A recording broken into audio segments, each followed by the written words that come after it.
Welcome to learn programming in Malayalam. നമ്മൾ ഇന്ന് ഈ വീഡിയോയിൽ പഠിക്കാൻ പോകുന്നത് C# ഫയൽ ഓപ്പറേഷൻസ് ആണ്. അതായത് നമ്മൾ നോർമലി ഒരു സിസ്റ്റത്തിൽ ഫയൽസ് എല്ലാവരും യൂസ് ചെയ്തിട്ടുണ്ടാവും. ഫയൽ ക്രിയേറ്റ് ചെയ്യുന്നതും അല്ലെങ്കിൽ ഫയൽ സേവ് ചെയ്യുന്നതും ഡിലീറ്റ് ചെയ്യുന്നതുമായിട്ടുള്ള ഓപ്പറേഷൻസ്.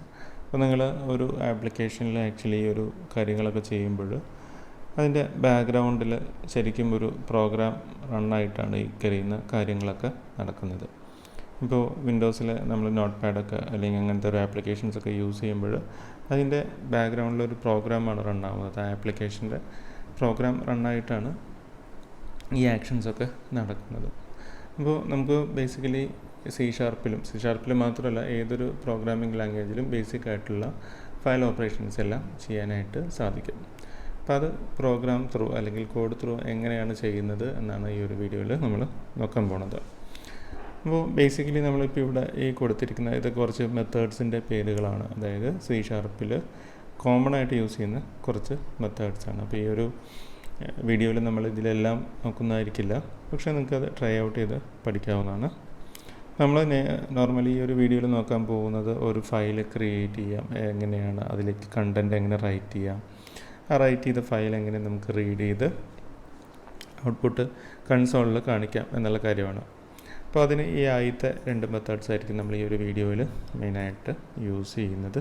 അപ്പോൾ ഇതിലെ നെയിം കാണുമ്പോൾ തന്നെ നിങ്ങൾക്ക് പലതും മനസ്സിലാവുന്നുണ്ടാവും. കാരണം ഈ ക്രിയേറ്റ് എന്നൊക്കെ പറയുന്നത് പുതിയ ഫയൽ ക്രിയേറ്റ് ചെയ്യാനും അല്ലെങ്കിൽ ഡിലീറ്റ് എന്ന് പറയുന്ന ഒരു ഫയൽ ഡിലീറ്റ് ചെയ്യാനും, പിന്നെ അതുപോലെ തന്നെ എക്സിസ്റ്റ് എന്ന് പറയുന്നത് ഒരു ഫയൽ ഒരു പർട്ടിക്കുലർ ലൊക്കേഷനിൽ ഉണ്ടോ എന്നുള്ള ബൂളിയൻ ചെക്കിങ് ചെയ്യാനൊക്കെ ആയിട്ടാണ്. പിന്നെ അതുപോലെ AppendText എന്ന് പറയുന്നത് ഓൾറെഡി ഉള്ള ഒരു ഫയലിലേക്ക് പുതിയ കണ്ടൻറ്റ് അപ്പൻഡ് ചെയ്യാം. അതായത് എക്സിസ്റ്റിംഗ് കണ്ടൻറ്റ് റിമൂവ് ചെയ്യാതെ അവിടെ തന്നെ നിലനിർത്തിക്കൊണ്ട് പുതിയ കണ്ടൻറ്റ് ആഡ് ചെയ്യുന്നതിനാണ് നമ്മൾ അപ്പൻഡിങ് എന്ന് പറയുന്നത്. പിന്നെ അതുപോലെ ഒരു ഫയൽ മറ്റൊരു ഫയൽ വെച്ച് റീപ്ലേസ് ചെയ്യുക, കോപ്പി ചെയ്യുക, അങ്ങനെ ജനറലി നമ്മൾ യൂസ് ചെയ്യുന്ന കാര്യങ്ങൾ ഒക്കെ ചെയ്യാനായിട്ട് അതിൽ നമുക്ക് മെത്തേഡ്സ് ഉണ്ട്. അപ്പോൾ ഇതൊരു കംപ്ലീറ്റ് ലിസ്റ്റ് അല്ല, ഇതൊരു കോമൺലി യൂസ് ചെയ്യുന്ന കുറച്ച് മെത്തേഡ്സാണ്. അപ്പോൾ നിങ്ങൾക്ക് ഒരു കംപ്ലീറ്റ് ലിസ്റ്റ് വേണമെങ്കിൽ മൈക്രോസോഫ്റ്റിൻ്റെ സൈറ്റിൽ അത് കൊടുത്തിട്ടുണ്ട്. മാക്സിമം നമുക്ക് ഫയൽസിൻ്റെ കാര്യങ്ങൾ യൂസ് ചെയ്തുകൊണ്ട് എന്തൊക്കെ ചെയ്യാമെന്നുള്ളത് ഈ ഒരു ലിങ്ക് നമ്മൾ കണ്ടൻറ്റ് സെക്ഷനിൽ കൊടുക്കുന്നതാണ്. അപ്പോൾ ഇവിടെ ഈ system.io ആ ഒരു നെയിം സ്പേസിലാണ് നമുക്ക് ഈ ഒരു ഫയൽ ഓപ്പറേഷൻസ് ഒക്കെ ചെയ്യുന്നത് അവൈലബിൾ ആയിട്ടുള്ളത്. അപ്പോൾ നമുക്കിനി കോഡിങ്ങിലേക്ക് പോവാം. അപ്പോൾ കോഡിങ് ചെയ്യുമ്പോൾ ഫസ്റ്റ് വേണ്ടതെന്ന് വെച്ചാൽ നമുക്ക് ആ ഒരു നെയിം സ്പേസ് നമ്മുടെ ഈ ഒരു കോഡിലേക്ക് അതിനെ ആഡ് ചെയ്യണം. അപ്പോൾ അത് വരുന്നത് system.io എന്ന് പറയുന്ന ആ ഒരു നെയിം സ്പേസിലാണ് നമുക്ക് ഫയലൊക്കെ അവൈലബിൾ ആയിട്ടുള്ളത്. അപ്പോൾ അതിൽ നമ്മളിവിടെ ആദ്യം ഒരു ഫയൽ കണ്ടൻറ്റ് ഡിക്ലെയർ ചെയ്യുന്നു. ഇതൊരു സ്ട്രിങ് ആണ്. ഈ ഒരു കണ്ടൻ്റ് ആയിരിക്കും നമ്മുടെ ഒരു പുതിയ ക്രിയേറ്റ് ചെയ്യാൻ പോകുന്ന ഫയലിലേക്ക് റൈറ്റ് ചെയ്യുന്നത്. അപ്പോൾ അതിന് ആദ്യം വേണ്ടത് നമ്മളിവിടെ ഈ ഫയൽ ഡോട്ട് റൈറ്റ്, നമ്മളിവിടെ റൈറ്റിൽ നമ്മൾ ഈ ഒരു എക്സാമ്പിൾ എഴുതിയ WriteAllText എന്ന് പറയുന്ന ആ ഒരു മെത്തേഡായിരിക്കും നമ്മൾ ഫസ്റ്റ് യൂസ് ചെയ്യാൻ പോകുന്നത്. അപ്പോൾ ഈ WriteAllText എന്ന് പറയുന്നത് നമ്മളിവിടെ കൊടുത്തു കഴിഞ്ഞാൽ നമുക്കിവിടെ വിഷ്വൽ സ്റ്റുഡിയോ അതിൻ്റെ പാരാമീറ്റേഴ്സ് ഇവിടെ കാണിച്ചു തരുന്നതാണ്. ഫസ്റ്റ് പാരാമീറ്റർ എന്ന് പറയുന്നത് പാത്താണ്. പാത്ത് എന്ന് പറഞ്ഞാൽ ആ ഒരു ഫയലിൻ്റെ പേരാണ്. അതിൻ്റെ ലൊക്കേഷൻ നമുക്കിവിടെ പറഞ്ഞു കൊടുക്കാം. ഞാനിവിടെ ഈ ഫയൽ .txt എന്ന് പറഞ്ഞ് കൊടുത്തിട്ടുണ്ട്. സെക്കൻഡ് കൊടുക്കേണ്ടത് ആ ഫയലിൻ്റെ കണ്ടൻറ്റാണ്. അപ്പോൾ സ്ട്രിങ് ഫോർമാറ്റിലുള്ള കണ്ടൻസാണ് ഇവിടെ പറഞ്ഞു കൊടുത്തിരിക്കുന്നത്. അപ്പോൾ അത് നമ്മുടെ ഈ ഒരു കണ്ടൻസ് എന്ന് പറയുന്ന വേരിയബിളാണ് നമ്മൾ ഫയലിൻ്റെ കണ്ടൻറ്റായിട്ട് റൈറ്റ് ചെയ്യാൻ പോകുന്നത്. ഈ ഒരു മെത്തേഡ് നിങ്ങൾ യൂസ് ചെയ്ത് കഴിഞ്ഞാൽ ഈ ഒരു ഫയൽ ആക്ച്വലി സിസ്റ്റത്തിൽ ഇപ്പോൾ അവൈലബിൾ അല്ല.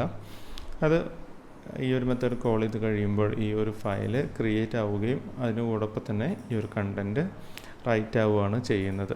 അപ്പോൾ ഇനി നമുക്ക് ചെയ്യാവുന്നൊരു കാര്യം എന്ന് വെച്ചാൽ ഈ ഒരു കണ്ടൻറ്റ് റീഡ് ചെയ്യാം എന്നുള്ളതാണ്.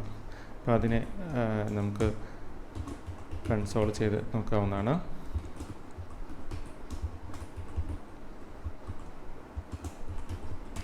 ഫയൽ .read നമ്മളിവിടെ ഈ ഒരു എക്സാമ്പിളിൽ കൊടുത്തിട്ടുള്ള ReadAllText എന്ന് പറയുന്ന ഈ ഒരു മെത്തേഡ് യൂസ് ചെയ്തിട്ട് ആ ഒരു ക്രിയേറ്റ് ആയ ഫയലിലെ കണ്ടൻറ്റ്സ് നമുക്ക് റീഡ് ചെയ്യാനായിട്ട് സാധിക്കുന്നതാണ്. അപ്പോൾ ഇതിൽ നിങ്ങൾ പാരാമീറ്റർ നോക്കിക്കഴിഞ്ഞാൽ നിങ്ങൾക്ക് കാണാൻ പറ്റും. ഇവിടെ കൊടുക്കേണ്ടത് നമ്മുടെ സ്ട്രിങ് അഥവാ ഫയലിൻ്റെ പാത്താണ് കൊടുക്കേണ്ടത്. നമ്മുടെ ഈ ഒരു എക്സാമ്പിളിൽ myfile.txt എന്ന് പറയുന്നതാണ് നമ്മുടെ ഈ ഒരു ഫയലിൻ്റെ പാത്ത്. ഇത് ഇത്രയും കൊടുത്തു കഴിഞ്ഞാൽ നമ്മുടെ ഈ ഒരു കോഡ് ഏറ്റവും മിനിമലായിട്ടുള്ള ഒരു കോഡ് കംപ്ലീറ്റ് ആവുന്നതാണ്.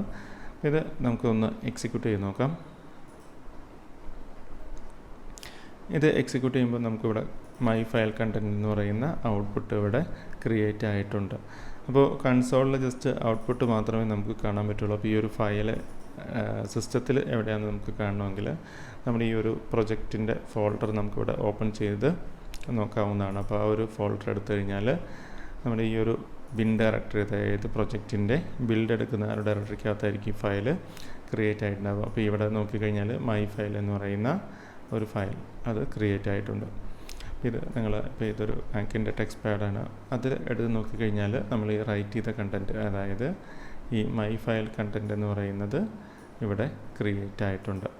അപ്പോൾ ഇങ്ങനെയാണ് ഒരു ഫയലിലെ കണ്ടൻറ്റ് നമ്മൾ പ്രോഗ്രാമാറ്റിക്കലി ക്രിയേറ്റ് ആക്കുന്നത്. അപ്പോൾ അതുപോലെ തന്നെ നിങ്ങൾക്ക് ഇതിലെ ബാക്കി ഓപ്പറേഷൻസ്, നമ്മളിവിടെ കൊടുത്തിരിക്കുന്ന ബാക്കി ഓപ്പറേഷൻസും ട്രൈ ചെയ്ത് ഓരോ കാര്യങ്ങൾ പഠിക്കാവുന്നതാണ്. അപ്പോൾ ഇതാണ് ബേസിക്കലി ഉള്ള ഒരു ഫയൽ ഓപ്പറേഷൻസ്. അപ്പോൾ ഈ ഫയൽ ഓപ്പറേഷൻസ് ചെയ്യുമ്പോൾ കുറച്ച് റിയൽ ആയിട്ടുള്ള ആപ്ലിക്കേഷൻസിൽ ചെയ്യുമ്പോൾ ശ്രദ്ധിക്കേണ്ട കുറച്ച് കാര്യങ്ങളൊക്കെ ഉണ്ട്. അപ്പോൾ അത് നമ്മൾ മറ്റൊരു കൺസെപ്റ്റ് പഠിക്കുന്ന സമയത്തായിരിക്കും ആ കാര്യങ്ങൾ ഡീറ്റെയിൽ ആയിട്ട് പഠിക്കുന്നത്. അപ്പോൾ അടുത്ത വീഡിയോയിൽ കാണാം.